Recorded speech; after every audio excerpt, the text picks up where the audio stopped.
On behalf of the Professional Baseball Strength and Conditioning Coaches Society, I'd like to welcome you to the PBSCCS Podcast. I'm your host, Chris Messina.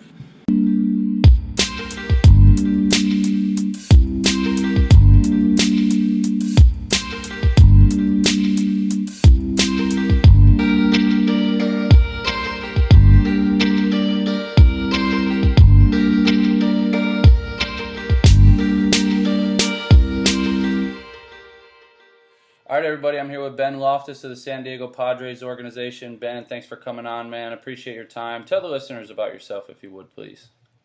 Yeah, first off, thanks, Chris, for having me. It's definitely exciting to have the opportunity to talk a little bit about kind of what happens in pro ball. So, yeah, I'm in my second year with the Padres as the Arizona League strength coach. So I work with rookie ball primarily. I kind of got into strength and conditioning kind of like how most people do. Started off doing sports in high school and fell in love with the weight room. Wanted to continue to play athletics, going forward into college, and was very undersized and had a lot of work to do in that department. So I started reading even when I was in high school about training and nutrition and diet and those types of things, and that definitely got my wheels spinning.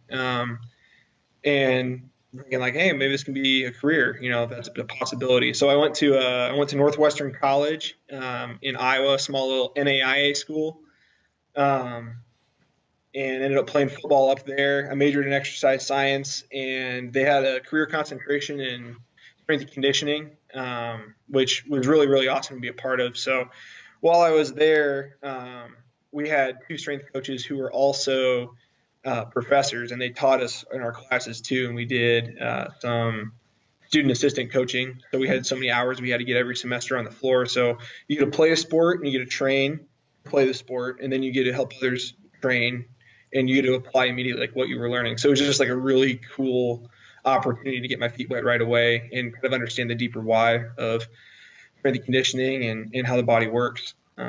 So I did that for my college, and then I did an internship with Iowa State football. Was there for the spring semester of 2015.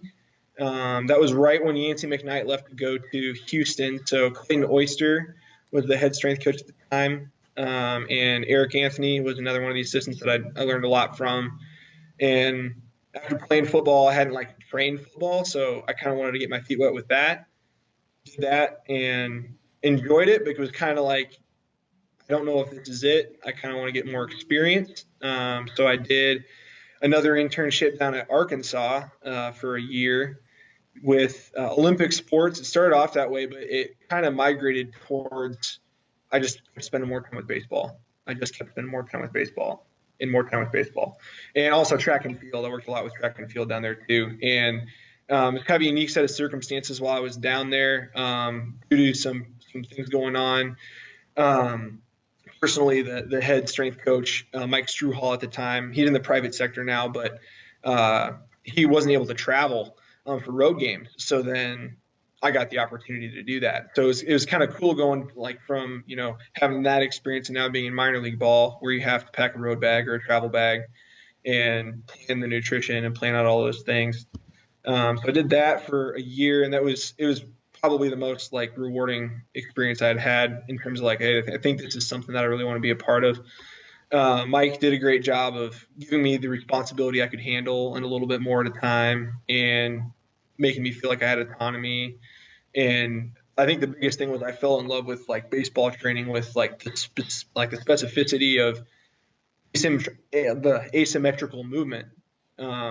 And we started getting into PRI and DNS and some of those concepts, and it was just big time problem solving that I thought was really cool. So I could have stayed at Arkansas, but I was still going to be an assistant.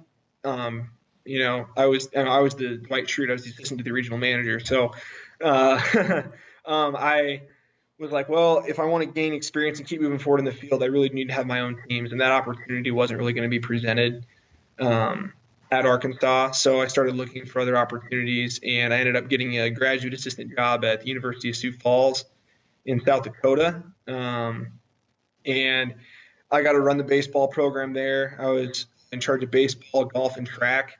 And then I also assisted with football and other Olympic sports. And it was also good to be back around football again.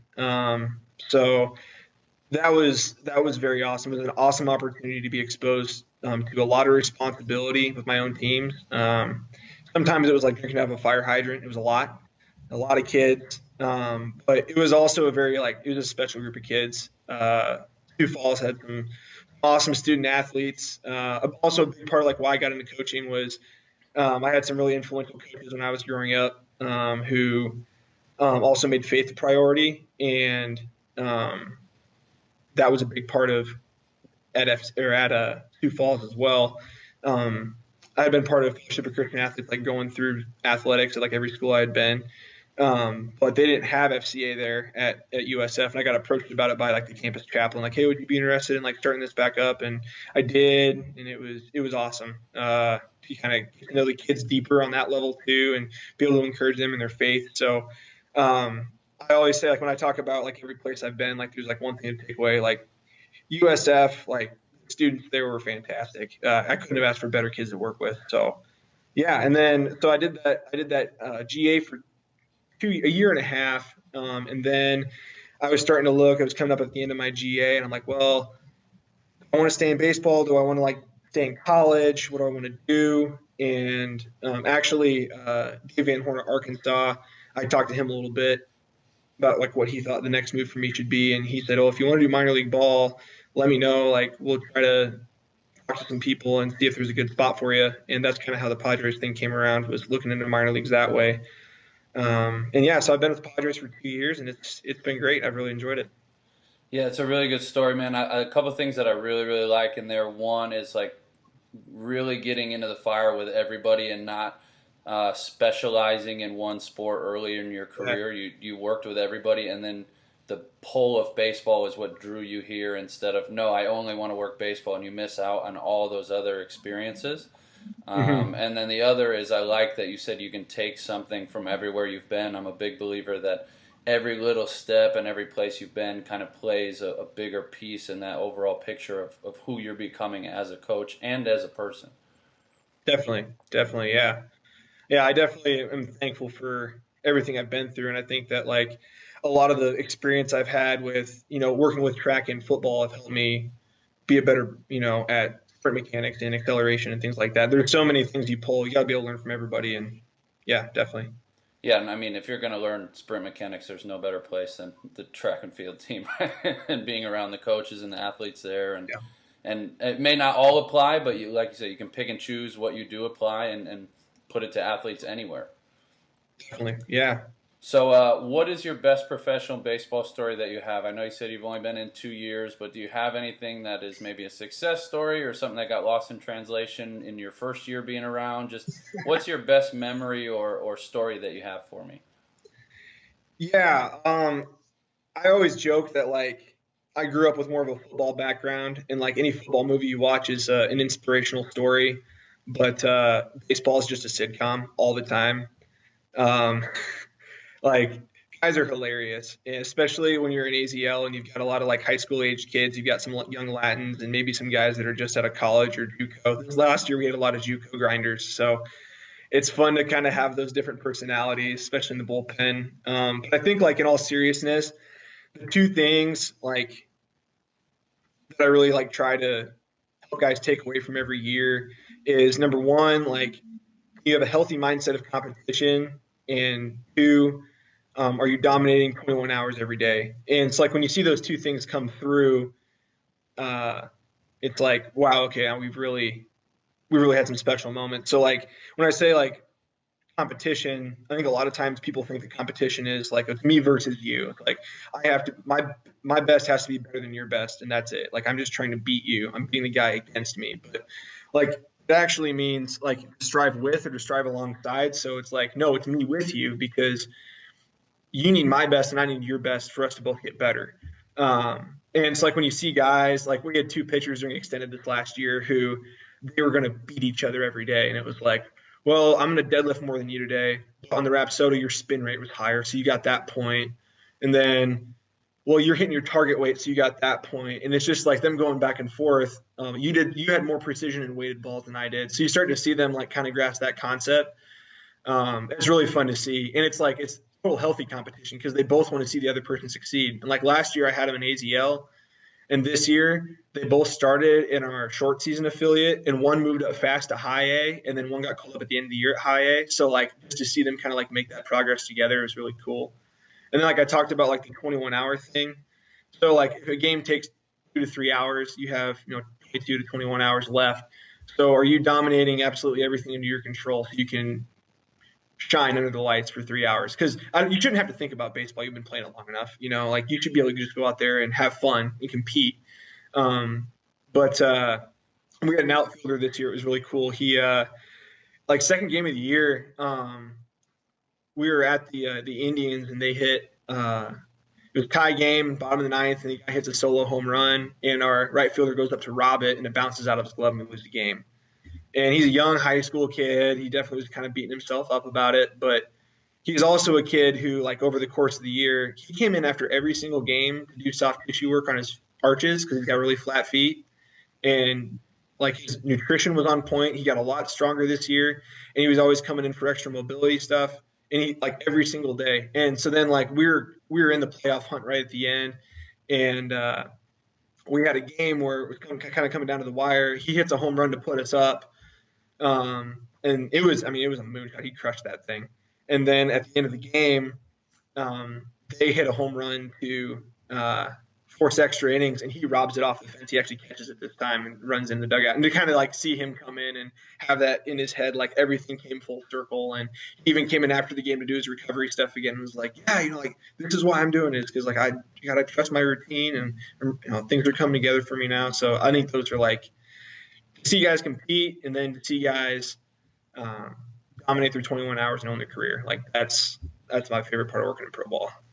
Yeah, I love that, and especially with the young guys, man, if you can get them into those mindsets of healthy competition amongst themselves and taking care of their career at that age, when they move up, they're going to separate themselves very, very easily. And this was my first year in AAA this year, and you could see it, like, guys that, good outing, bad outing, it didn't matter. They would come in and they would start their recovery process for the next outing, and you're like, this guy gets it. Like, he's locked in, and like, sometimes like your starter, for instance, he has a bad start. Maybe you don't want to talk to him afterwards, but the guys who get it are just like, hey man, my outing's done. I'm ready to get to my next one. Like, I need 10 minutes here. Let me, set myself right, and then, okay, now I'm back to normal. Okay, what do we have to do to get ready for this next start? Boom. And those guys are the guys that separate themselves, man. They really are. So kudos to you for setting those examples and getting those mindsets right early with those kids in their career.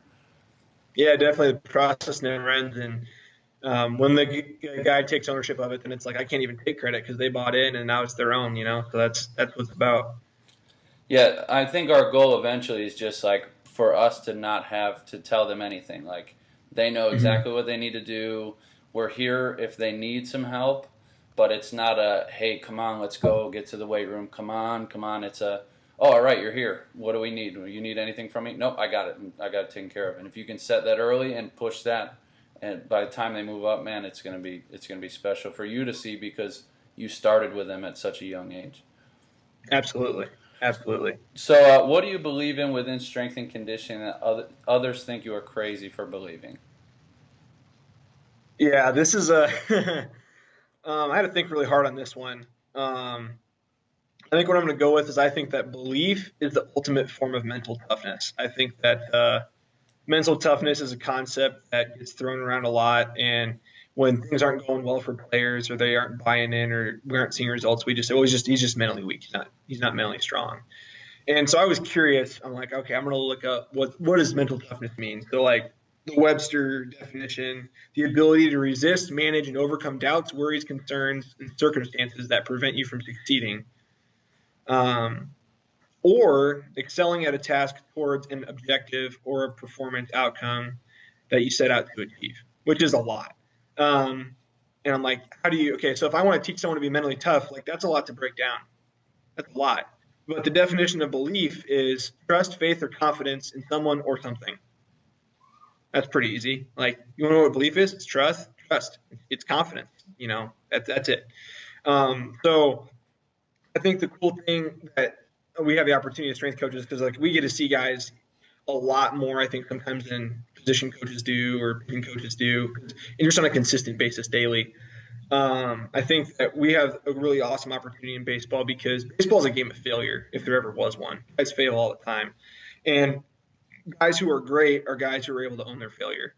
And it's like you can own your film, like, yeah, that was me, I messed up, my bad. But that's not the same as like having direction with your ownership. So like if you like can actually own your failure and then have some self-reflection on like what happened, like that allows you to have some humility. And like when you can humble yourself and you can look at a situation and go, okay, I'm not as great as I think I am and I have ground for improvement. That's like fuel to become more disciplined and to like, okay, like what are my stepping stones now? Like what sort of deliberate practice do I need to attack and how can I be disciplined in that to move forward? And then that discipline over time is like what creates ultimate confidence, ultimate belief. So once you master the understanding of failure, you have the ability to believe that you can succeed. So I think just, oh, he's not mentally tough enough. Like, well, let's break it down and like talk about what that actually means. And actually, like there was a book I read while I was at Arkansas. It's called The Resilience Breakthrough by Christian Moore. And it's a very different read. Actually, Eric Anthony, when I was at Iowa State, he recommended it to me. The guy who wrote it, so he's a social worker, but he is obese. He's over 300 pounds. He has very, very severe ADHD, and he's dyslexic. But he has a master's degree.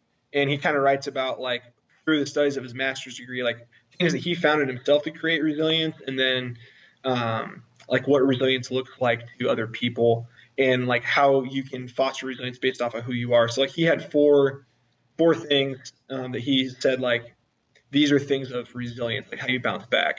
And all of them have to do with belief. So it was street resilience, relational resilience, resource resilience, and then rock bottom resilience. So for me, like usually you have like one or two that are your strong suits. For me, like street resilience and relational resilience. So like I find strength from what I've been through before, and I've seen that God's brought me through it. And that reminds me like what I'm capable of through him. Okay, so that's like have a chip on your shoulder mentality. These sufferings don't mean anything because I'm going to be disciplined through them, and that's going to produce a new work in me that's going to be better in the long run. Or relational resilience is like people in your corner, you know. So I have an awesome family. I have great friends. I've had great leaders and mentors in my life that I can count on to be in my corner, and they're going to love me no matter what. And that's the same for players. Like you got players, you know, that they Skype when they go home, or they FaceTime their family a lot, or they have their coaches that they still call from college, or other affiliates or things like that too that they lean on. And then the other two, so resource resilience is like there's more to you than there is to you. Like resource like resilience is the ability to like take yourself out of the situation, look at it from different angles, and then be able to come up with new solutions with resources around you, whether that's physical assets, your own personality traits, the traits of the people around you, whatever your circumstances are. And then the last one, rock bottom resilience, that one is like I have nowhere to go with up. Like I've hit rock bottom. Like I'm like that's like your depression, anxiety, like you need help getting out of that one usually, but it's the ability to take control of the present, knowing that losing in the past does not mean you're going to lose in the future. So one of the things that I think that strength coaches, like, I don't think I'm crazy for believing this. I think everyone believes this. But what I think is that there's that mental toughness has been looked at from a wrong angle. And like when I look at a player, I try to figure out like what's his thing. Like, is he a rock bottom guy? Like where, hey man, like things aren't just going right now. I'm gonna keep presenting the message, but he's not gonna bite the hook until he's hit rock bottom. Like I just gotta trust that. Okay, I can't control that. All right. Or maybe he's a resource guy. Maybe I need to like help him step away from the problem so that way he can look at different angles to help try and solve it. So I think the ability to like understand people as fully as possible when training them, probably what I'm crazy for believing, but I think everyone knows that. Just being able to kind of have that perspective, I think, is definitely something that's helped me. Yeah, and that really is true in baseball. Like you said, we spend so much time with these guys that, you get to know them on a way more personal level than just this guy squats 275, this guy benches the 90-pound dumbbells, this guy deadlifts 405 on a trap bar, or whatever it is. You get to know them as people, and you get to know their personalities and even their family and the people outside of them. There's multiple times a day where you see a guy FaceTiming his wife or his kids or his parents or whatever, and as soon as they're done with that conversation, like, oh, how's your wife doing? How's the kids doing? How's the family? There's a lot of opportunities to get to know players on a deeper level, and I'm there with you so much on the mental toughness thing, and it's been bastardized and it's been used the wrong way, and I think there's so much more to it. And I think part of it, my wife is a social worker, so I've kind of seen that. So that book is definitely one I'm going to buy for her and for myself, just to read and poke through it and just see it at a different lens. But having conversations with her has really helped me to kind of understand how to connect with players as well. So I'm there 1,000%, man. That's very, very relevant to me and how I view the players as people more so than just the numbers they are in the weight room, 100%.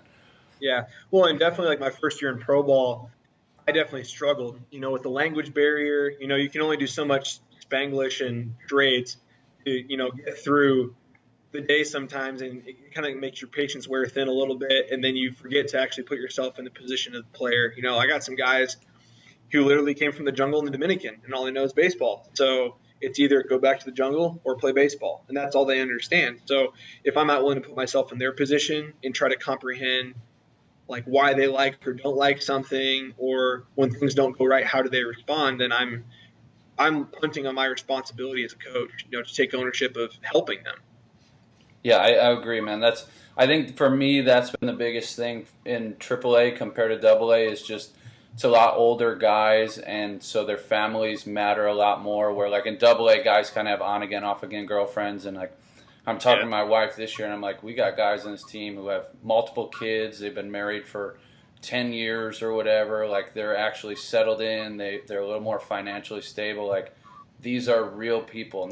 Everybody's real people, in pro ball, but like, you see the real people side of them and the real issues that they have. And sometimes they come in and, I don't want to lift today. My daughter was awake at 3 a.m. and I'm exhausted.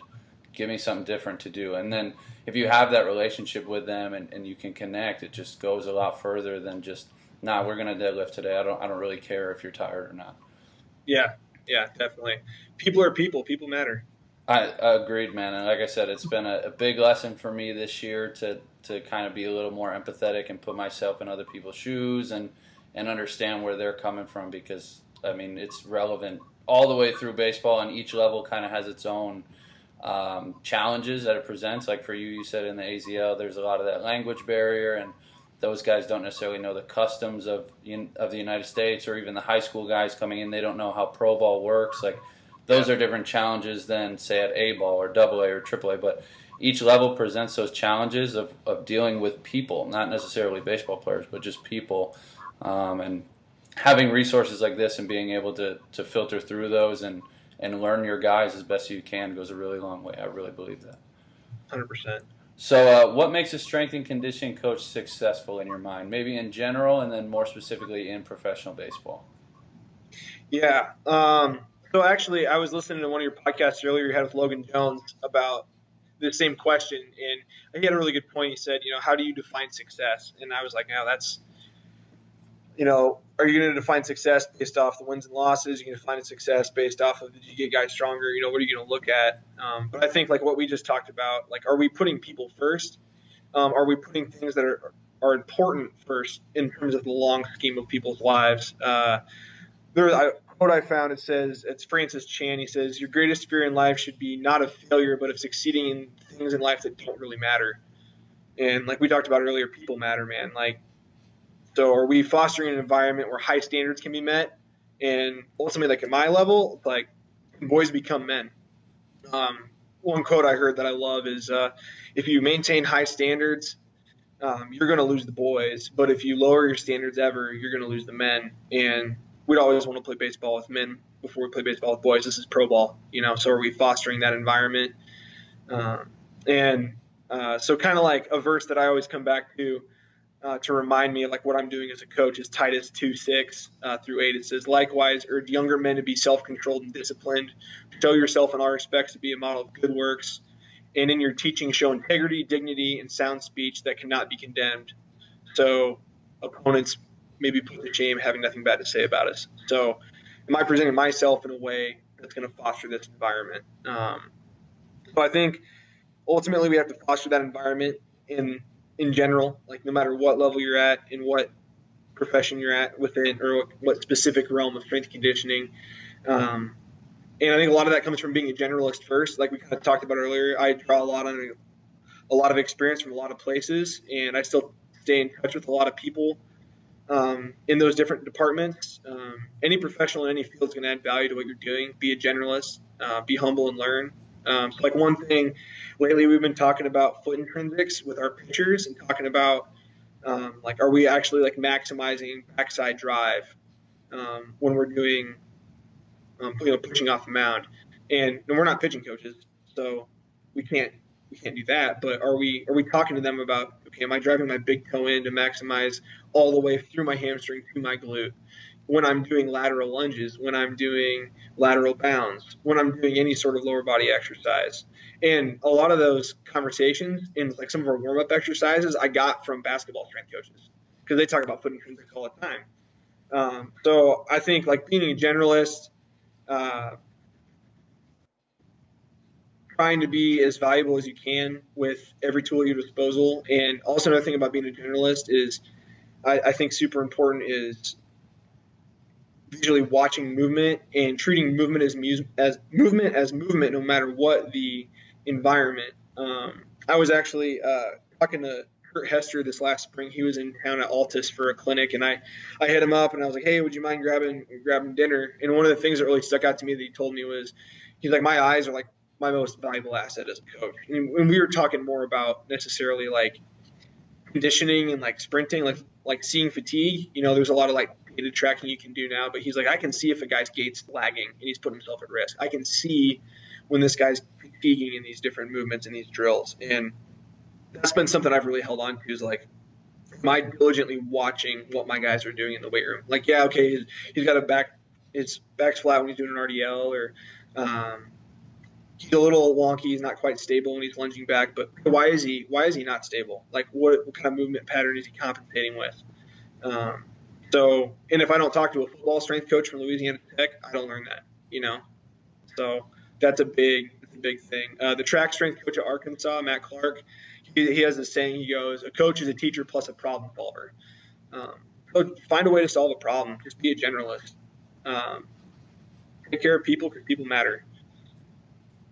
Yeah, I love the generalist thing. I know they say, jack of all trades, master of none, but it's just hard for me to buy into that. I really believe that you can take so much from other people and apply it to where you're at. And I mean, I've said it on the podcast before. I have 3 lifting guys that I lifted with in grad school. One was a power lifter, one was a strongman, and one was an Olympic lifter. So if I needed something and I didn't know how to do it, I could ask one of them. And then you expand your outreach to, okay, track coaches or basketball coaches or whatever it is. I think if you have at least a decent understanding of just about everything, you can have that conversation with people that allows you to learn it a little deeper versus I'm only an Olympic lifts guy, I don't talk about anything else.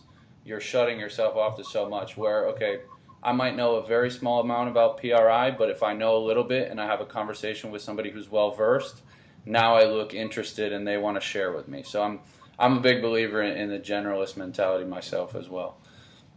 Definitely. Yeah. And like, I think more specifically in pro ball, like at my level in AZL, the ability to be relatable is huge. We kind of talked about that earlier, putting myself in a position to be relatable. I think that good leaders teach others to trust the process, but great leaders teach others to enjoy the process. I think finding ways to get guys to enjoy what they're doing, have fun with what they're doing, is going to make them buy in more. A lot of times you have to trick them into making things their idea. A lot of times we got a lot of Latin players that need to gain weight, and finding ways to trick them into, wanting a protein shake, or trick them into finding what they like to eat And finding different times that they can fuel in ways that they do like is huge in that type of mentality. And I think, it's kind of funny. We talk a lot about being a generalist. I mean, the thing that really got me into baseball at Arkansas was when we started talking about PRI and DNS, and I started seeing how that applied to other avenues in life, and I was like, oh man, there's a lot of different movement here, because this is just talking about global movement in general, and we're applying it to an asymmetrical situation. Like, that's what got me hooked. Because it's funny, I think a lot of times we think that like PRI, DNS, FRC, all your other alphabet soup things that are like really popular in baseball are like, oh, this is a baseball specific thing. This is what we do in baseball. It's like, well, no, actually, it's not. It's a general thing. PRI came out of Nebraska. So that's like a very interesting thing. Like, well, are we looking at this from, we think that this is baseball specific, or are we just trying to look at movement as movement? Yeah, I've had so many people on here recommend the FRC to me, and I just kind of got into a course. I have a friend who sent me a whole bunch of videos and stuff, and that's one of the big points they're making is like everybody's an athlete until they decide not to be, and movement is movement regardless of who the person is, what athletic endeavor they're in, even if it's just life. Like, movement is movement. And like I said, I have my lifting buddies from college, and they still share stuff with me, and one of them is like FRC and like different breathing drills from PRI and stuff. Like, it's not just in baseball. Like, people associate, oh, PRI, oh, this organization does that. Oh, Olympic lifting, this organization does that. Like, no, everybody's doing them all over. It's just it applies differently in our setting versus the college setting versus the private setting because of the time we have and the facilities and the equipment and all of that other stuff. That's what makes it unique to our situation, but it's not unique as a whole concept. Absolutely. Definitely agree. Yeah. Do you have any advice for others in the field, maybe young coaches looking to get in, or even older coaches that just want to stay on top of things? Just any advice you want to share? Well, I feel like I'm too young to give any old people advice, so I'm still trying to figure a lot of things out myself. But I think for younger guys out there, I think one of the best things you can do early on, I talked earlier about being a generalist. When I was in my internship years and my GA years, I drove all over the country visiting coaches. Like, if I had a place to go, I'm going to go visit my friends in Arkansas when I was up in Sioux Falls. Well, I stopped in Kansas to go and say hello to them. I drove over to Missouri, or I think it was in 2017 on spring break. I took a trip. Like, I looped down. I visited, I went all the way down to Louisiana. I visited 6 schools in a week and came back and ate crawfish, and we went line dancing one night. I made a little trip out of it, but it was fun, and I learned so much. It's one thing to read a book and understand the concepts of a book, but it's another thing to see it actually implemented in practice and how a coach interprets with their population how they're going to implement these things. So I think that's super valuable, and I think that goes deeper into understand the why behind what you're doing. Know your why, know why you do what you do, and master it. Get super, super brilliant at the basics. Even in programming, simplicity is the ultimate form of sophistication. The better you can do the basics brilliantly, the better you'll be. We actually had a Navy SEAL come in last instructional league, and he was talking about, be brilliant at the basics. And a quote I'll never forget, he goes, "It's really cool in the movies when you see a Navy SEAL rappel through a window and he's on a rope and he shoots everybody up. But it's a whole hell of a lot easier to walk through the front door, and you probably won't miss if you do it that way." So the reason why the Navy SEALs are as good as they are is because they do the simple things better than everybody else does them. And I think when you start to understand the simple things really well, it's kind of like the cook versus chef analogy. So if you're just starting to work your way around a kitchen, you're going to follow a recipe every time. So when you start reading books and you start understanding strength conditioning, you start seeing things, you start to come up with recipes. I'm going to follow this. I'm going to follow this. And as you get better and better, you start to add your own flavor in here and there. And then you stop measuring things as much, and you just kind of know how much is necessary in different situations. And then you're the one writing recipes. And I think I'm still really young in this field. I think I've gained a lot of ground in this last year, especially with guys in season in pro ball. When you're playing every day, what's that minimal effective dose? less is more. Maybe like, hey, we were going to lift after your pen, but you're really beat up, so we're actually just going to do a movement mobility, and I'm going to let you get a great night of sleep, and we're going to hit a huge breakfast, and you're coming for a great lift tomorrow. Trying to find those ways of finding the specificity, but you can't have that unless you've mastered the basics first. Yeah, and the cook chef thing really it reigns true for me. My dad is a chef, and so I've grown up like with him cooking meals for me, and it's like, it's like they say strength and conditioning is like science and art. Like it's the same for a chef. Like there's the science of cooking, and then there's the art. And he's mastered the art, and then I try to cook a steak, and it's good enough, like I'm definitely just a cook. I follow something on YouTube that taught me how to do it, and he'll watch me and I'll just go, no, you should have did this instead of this, and like he'll take a bite and like, yeah, you needed some of this or that. I'm like, this guy is it, and that's like that has kind of led me in the field in the same way where I have that mentality of in the field right now I'm a cook. I'm still reading the recipes. I'm still doing step 1, step 2, where when you're a master strength coach or you're a master chef or whatever and you've mastered the art, then it's like you said, you can use your eyes, you can look, that guy's tired, we need to make the adjustment. You don't even have to ask him. Like you just know. So I think we all should kind of strive to be that, and that's a great way to put it into an analogy of a cook versus a chef. Yeah, and I think that's another good point is that you were talking about your dad. I still, I'm always looking for feedback. I think sometimes I bug my coordinators, like, hey, what do you think of that athletic development session I just did? Hey, what do you think of this? Looking for more input from people who've done it before better than you. Not being afraid to be told hard things and move forward with them in a positive way. And I think that it's a double-edged sword, though, because I think, like, I've had good mentors and I've had bad mentors, and I think that there's that balance of I can trust to ask this guy to give me information that's going to be beneficial, or I can't trust this guy and I need to be looking for other people to mentor me type of thing. Being able to sort that out early is important too. And it's not a I'm better than you thing. It's not that at all. I got to do what's best for me, because ultimately what we do as coaches affects the lives of human beings. So am I following a coach that is going to put people first, treat them really well, and because like that's how he treats people when he just talks to them, I know that's how he's going to treat them when he's programming. I know that he's going to look and turn over every stone to find the best way to get this guy better. Like that, put yourself in a position to be mentored by great people.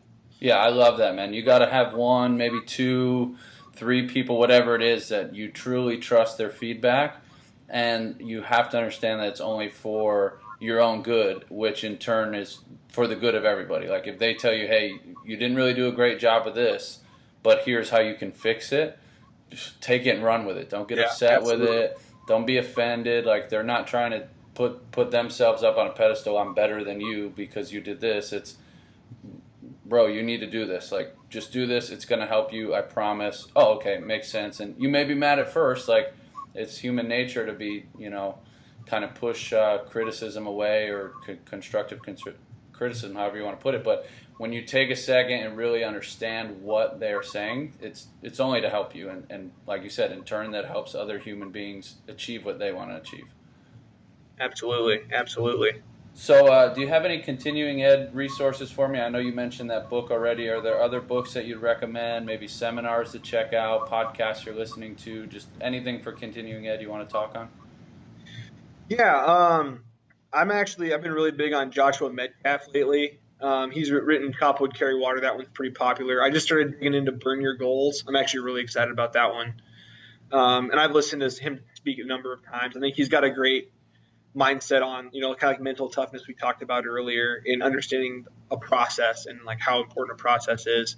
I think another one we were talking about, Know Your Why and Know It Better Than Anybody Else. Start With Why by Simon Sinek. I think that's a really good book for young coaches and young professionals just getting started out. 2 like more strength and conditioning specific books that I've dug into lately. Anatomy Trains by Thomas Meyer. Like that's I think it's full of all sorts of good nuggets, especially when you like have that DNS PRI perspective of how fascia runs together, even FRC. how connected the body really is, and then you start to see patterns that guys develop. I think that book does a great job of breaking those down. And then the Sturdy Shoulders seminar by Eric Cressy, that's been super valuable for me to understand guys going overhead and how you can see two guys have the exact same problem, but that's just a symptom. You're seeing the same symptom, but the cause could be different for them. So I think that's a really good one. And then lastly, I think from more of like and I actually, if there's any baseball, any guys out there, period, listening to this, one of my favorite books is Wild at Heart by John Eldridge. It's more of a faith-based book, but I read that book, or I read it in college, and I didn't get it very well. And then I read it again shortly after college, and I got smacked upside the head really hard about this is why I am the way that I am, and this is how I interpret life, and it's a good thing if it has the right backing. So, and once again, that's more of a faith-based one, but I think that one is that's the one book I recommend to guys all the time. So it's solid. Yeah, I'll have to check that one out for sure. How about any seminars, any podcasts, anything else? Or are you a big books guy?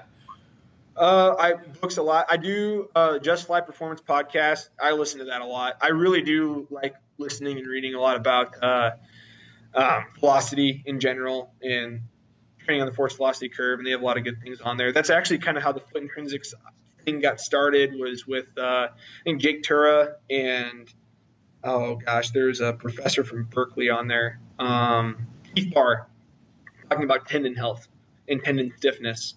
And that's a hot topic when it comes to acceleration. So I do like that podcast a lot. I think Joel Smith's doing a great thing there. And then I listen to the Art of Coaching podcast, Brett Bartholomew.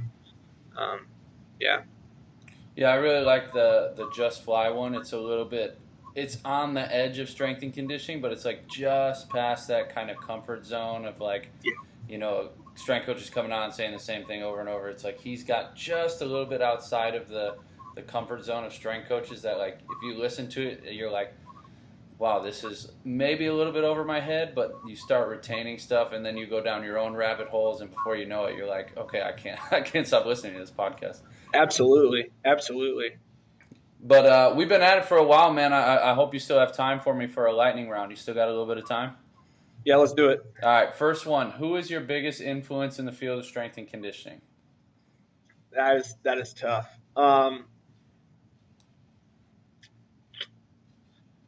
Before I say anything, some of the best people I've met have been in this field. So I've been very fortunate to have some awesome people around me. I think baseball specifically, Mike Struhall, when I was at Arkansas, the way that man treated people and went about his business, utmost respect for him. Definitely a huge impact in my life. And then as a whole, Kyle Ochsner at Northwestern, Coach Ox, he got my feet wet in the field. I would not be in strength and conditioning if it wasn't for him. So they got a good thing going on there at Northwestern with that education, and very thankful to say that's where I went. So, one piece of equipment to train with, what would it be? If I'm training other people, a kettlebell, but if I'm training, a barbell. I like heavy things. I had you pegged as a barbell guy, so I hope that's a good thing. It is for sure. Biggest accomplishment professionally and or personally? Ooh. When I was in college, I was a special teams extraordinaire. I didn't get a lot of playing time on the field, but I think something I'm really proud of was I got the we made playoffs my senior year. We won our conference, and the coaches vote on a NAIA champion of character. So out of all the teams that make the playoffs, they submit like one person from each roster, and I won that my senior year. And that was really cool too, because it was like the verse that comes to mind, Proverbs 27:2, let another one praise you and not your own mouth. A stranger should give you glory and not your own lips. It was like, I didn't earn that.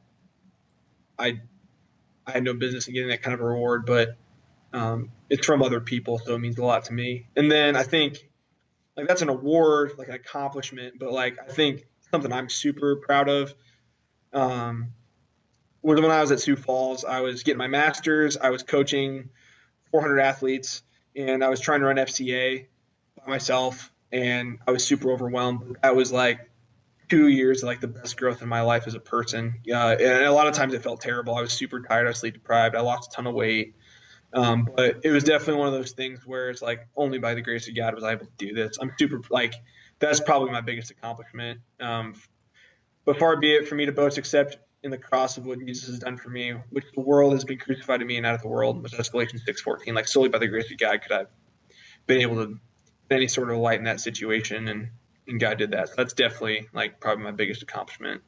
Yeah, man. The times of growth, like you in the moment, you feel like it's so tough, and then when you look back, it was just so rewarding. So you just got to keep pushing through, and eventually you look back on it and be like, I'm glad I did this, and I'm glad I went through it. So that's good, man. Last one from me. Any career other than strength and conditioning, what would you choose?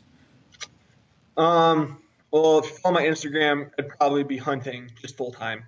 I really enjoy hunting. I bought a bow this year, so I'm excited to do that. I've done a lot of rifle hunting, but excited to get in archery. But if I have to pay the bills, which this wouldn't pay the bills well either, but it would probably be ministry in some aspect of I'm a coach because of my faith, and I definitely think that that's where I would fall if I wasn't coaching. Which coaching is ministry too, but more specifically, yeah. Right on, man. Well, I appreciate your time and sharing all your information with us. If the listeners want to get in touch, where can we go for more? Is social media the best place, or do you have somewhere else we can reach out to you? Yeah, my Twitter and my Instagram are the same. It's Loftis Strong, so it's all lowercase LOFTISTRONG. Perfect. And then my work email is bloftis@padres.com. That's BLOFTIS. And then, I guess another, like, sometimes phone calls are easier too. And if there's any like training questions, I guess, but my phone number is 402-917-3338. Perfect. Well, I appreciate you coming on, man, spending almost an hour with me. We'll be catching up real soon. Appreciate it. Thanks for having me. All right, everybody, that concludes this episode with Ben. I hope you enjoyed this one. I know it was a little bit longer than usual, but there was a ton of good information in this one. And I think that there's a lot for just about everybody. 3 things that I took from Ben: look for input from others, be brilliant at the basics, and know your why. With that being said, I hope you enjoyed this episode, and we'll talk to you again on the next one.